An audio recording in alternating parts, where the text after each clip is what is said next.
Hi, my name is Jared, and you're watching Life in Plastic, a channel that celebrates doll collecting.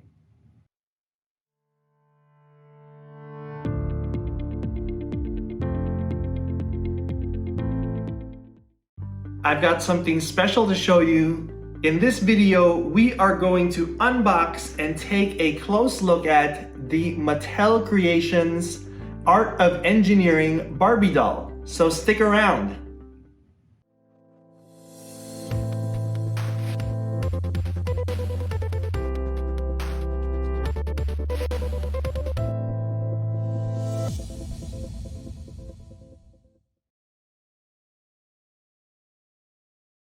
So let's get into it. Here is the shipper box that it came in. This is exactly how it was delivered to my doorstep in this box right here that says Mattel Creations Art of Engineering Barbie doll.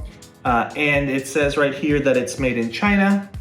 And it's, you know, your typical sturdy shipper box.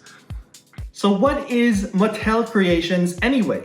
Let me read to you what it says on their website. I actually wrote it down in my notebook.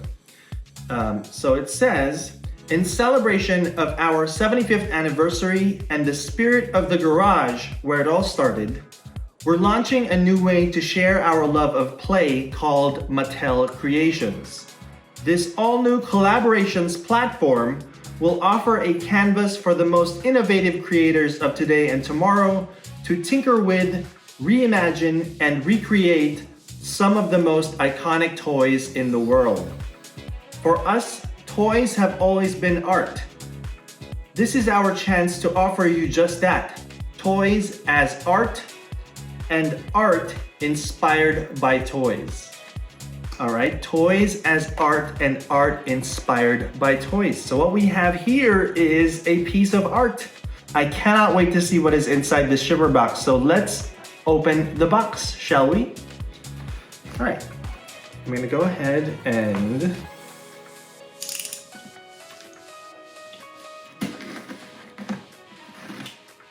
use my box cutter. Okay.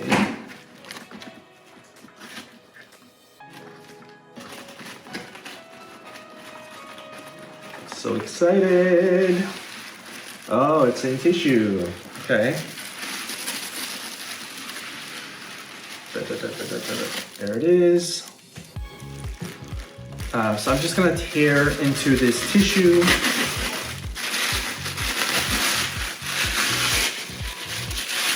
And we have, what do we have here? Oh. We have a plastic sleeve. Here it is, it's the plastic sleeve. And inside is more tissue. So I'm gonna take the plastic sleeve off and take this tissue out.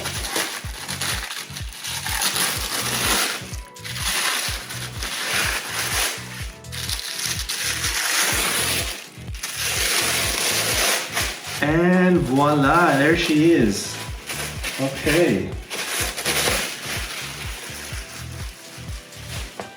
Wow.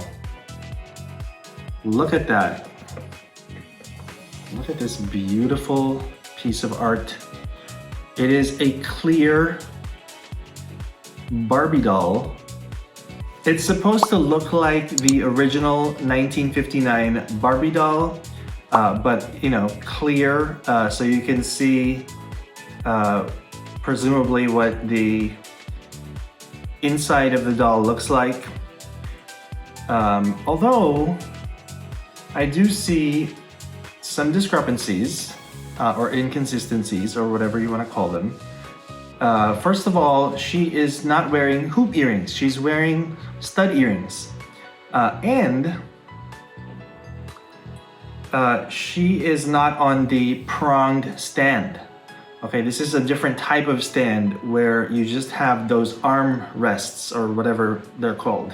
So this is not quite like the 1959 Barbie doll. I guess it's inspired by that, but it is not, it's certainly not like a number 1, right?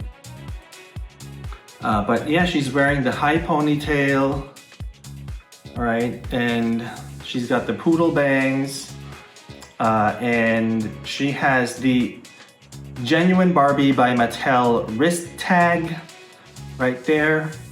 All right, so just some things that we can see right through this box. It just says Barbie right here on the bottom.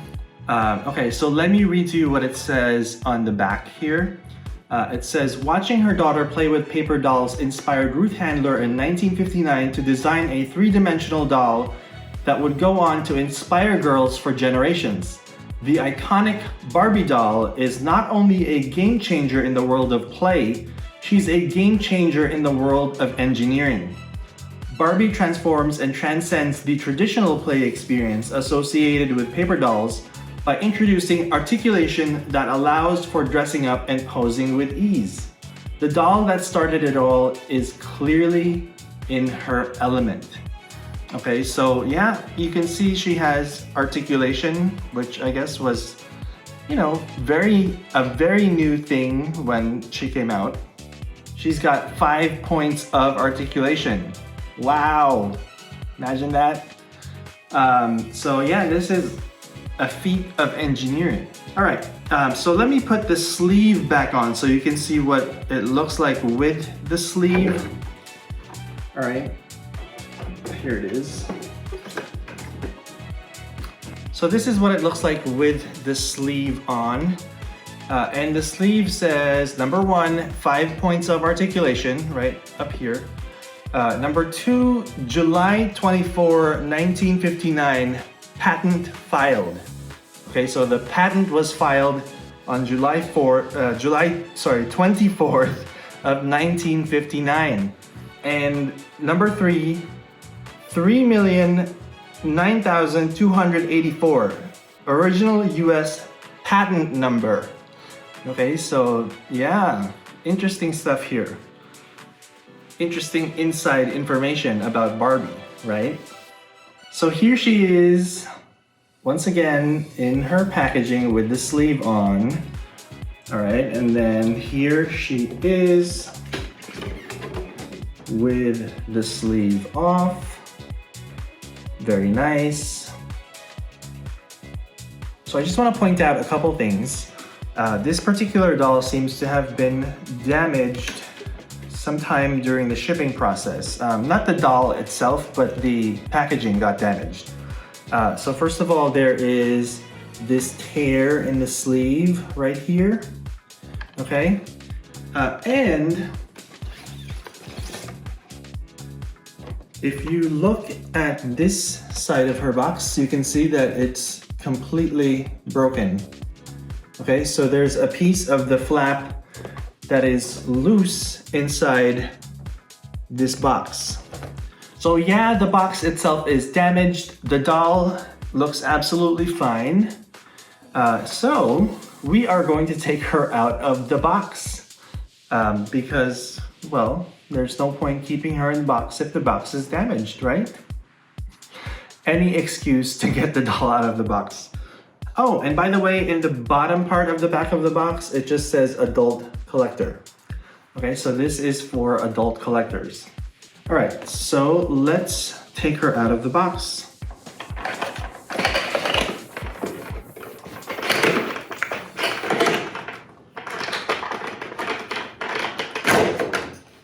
Okay. So here is the doll on the cardboard sleeve, and these are the pieces of the flap that came off during shipping. All right. So, all right, let's take a look at this doll. You know what? Maybe she's not so much a doll as a statuette, right? She's really just a piece of art. She is meant to be displayed. Okay, so another thing that I want to point out is there doesn't appear to be a certificate of authenticity with this doll or figure. I'm not seeing anything here. I even opened this flap in the back. there's nothing. No certificate of authenticity, just the figure and her stand.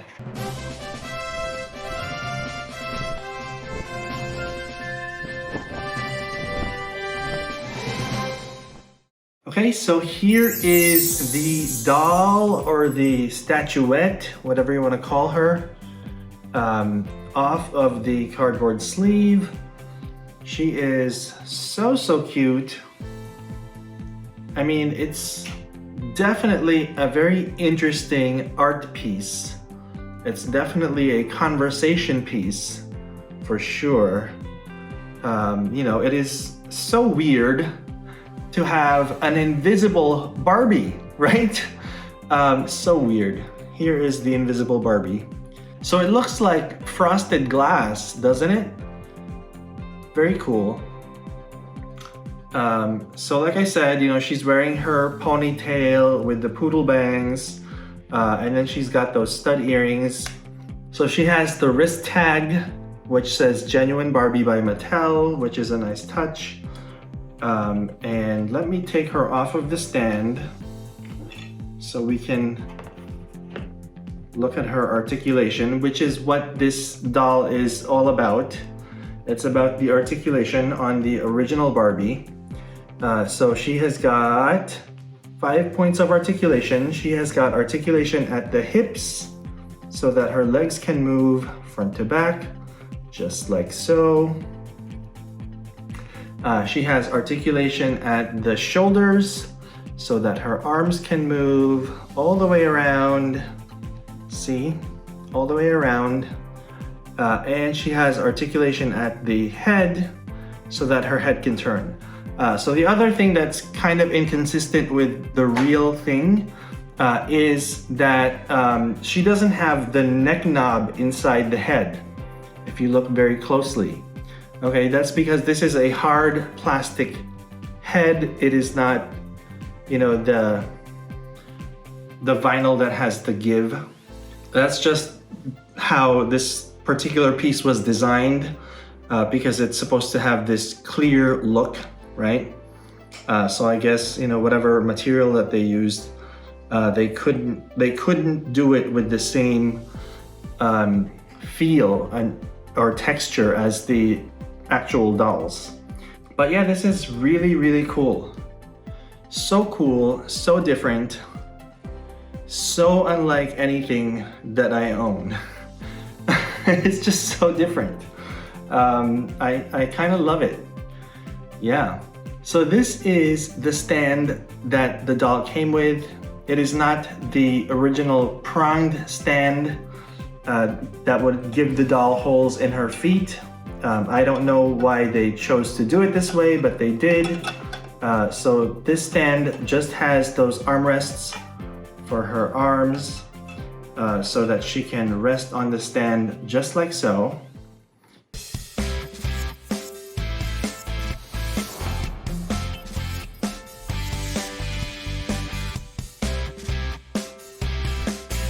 So yeah, I think she would look fantastic displayed next to some debut Barbie dolls, right? I don't have an actual #1 Barbie doll, but I do have some reproductions and some dolls that were inspired by the #1 Barbie. And she would look great displayed next to those dolls, I think. Or perhaps she deserves her own shelf in my cabinets, right? She is so different, she's so distinctive. She may just have to be displayed on her own. We'll see.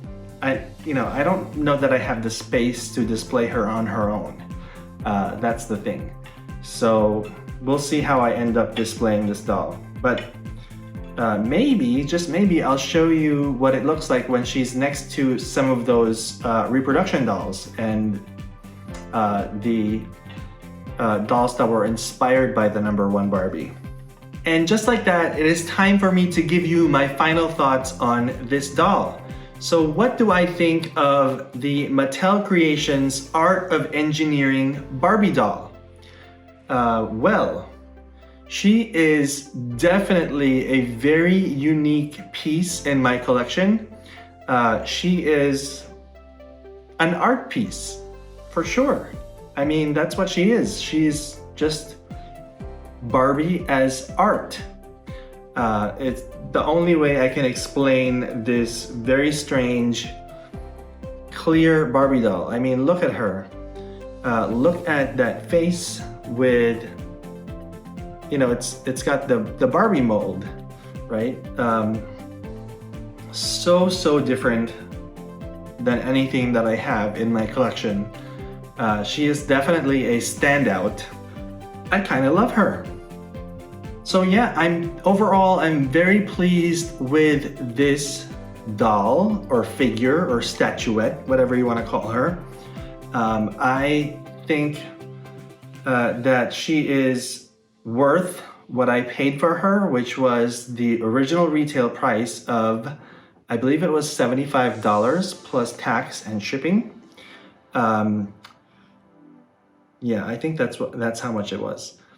Of course, she's on the secondary market now for a lot more than that because the doll sold out. We don't know what the edition size is because the doll did not come with a certificate of authenticity, and the box does not say how big the actual edition size is. So we don't know how many of these are out there, which is interesting. But anyway, I'm very pleased to have added her to my collection. I think she is beautiful, she is fantastic and unique, and I'm just so pleased to have her. So what about you? What do you think of the Mattel Creations Art of Engineering Barbie doll? Is she a doll that you would want to add to your collection? I mean, do you want this clear plastic Barbie doll? Let me know what you think in the comments.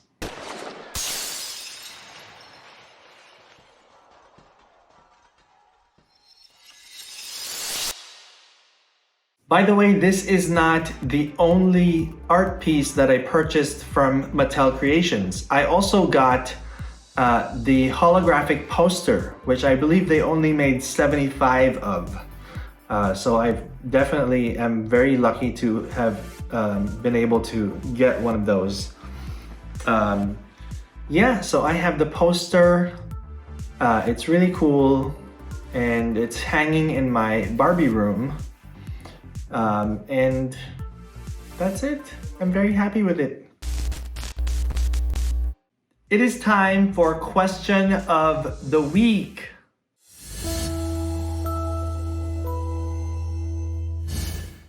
And this week's question is from Kai Cause. Okay, so Kai Cause says, have you ever had buyer's remorse after a doll purchase? Have I ever had buyer's remorse? Well, yes, I have. I have, of course. You know, inevitably it's going to happen. If you buy hundreds of dolls over the course of, 10 years now that I've been collecting. In those 10 years, I've had some purchases that I definitely regretted. Just to give you an example, one of them is this doll. This is Barbie styled by Iris Apfel, and I mean, there's, it's not a bad doll. It's just that I never bonded with it. And I just, as you can see, I never took it out of the box. That is a bad thing for me. Just never wanted to take her out of the box. I just ended up not liking her very much when she came. So yeah, buyer's remorse after purchasing a doll. This is one example. I can probably give you a few more, but in the interest of saving time, I'm just gonna say that yes, it has definitely happened a few times where, I buy a doll, she comes and she's not what I expected. I think it happens to everyone, right? What about you guys? Have you had buyer's remorse when purchasing a doll? Let me know. Let me know in the comments. So thank you, Kai Cause, for your question. Guys, if you want your question to be featured in the question of the week segment, remember to use the hashtag AskLifeInPlastic when asking your question. That way I know that you want your question to be featured in an upcoming video, okay? I hope you enjoyed watching this video. If you did, please give me a like, and if you haven't done so yet, please subscribe to my channel. Thank you so much for watching, and I'll see you in the next video.